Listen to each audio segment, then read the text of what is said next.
少，其實我哋係練咗4-5個月先，為咗大家彈俾大家聽。因為大家真係可能覺得好似幼稚一啲，但係我覺得呢個係一個熱血嘅表現嚟嘅。咩叫熱血咧？就係4個男人好認真咁樣做一啲好戇居嘅事，就係熱血。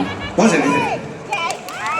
其實咧，好彩安仔咧識彈吉他，咁啊令到我哋幾個咧可以一齊咧完成呢件咁熱血、咁過癮嘅事。俾啲掌聲許志安。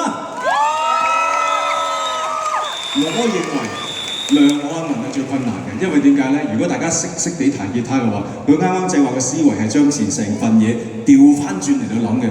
一個咁正路嘅人，要將件事調轉嚟諗，對佢嚟講係好困難。掌聲係屬於亮我嘅。跟住最好撈就係我隔離嗰個啦，拍下咁就俾啲掌聲，張偉傑。其實好似錯嘅都好難嘅，真係呢嘢錯起嚟到好難講嘅。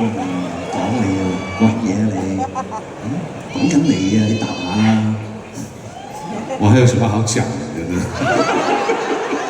那實在是好 low 啊！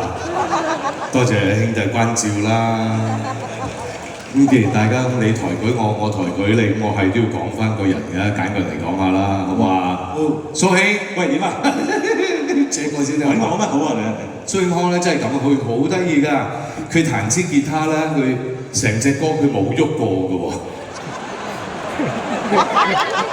彈支吉他彈到好似意識把脈咁樣嘅喎。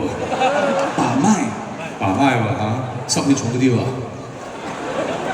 近排夜尿係咪比較多啊？咁我意思有啲咩方法解救咧？解救方法好簡單嘅啫，翻去3隻歌煲埋2隻，多啲唱聽許志安啲歌，咁就得㗎啦。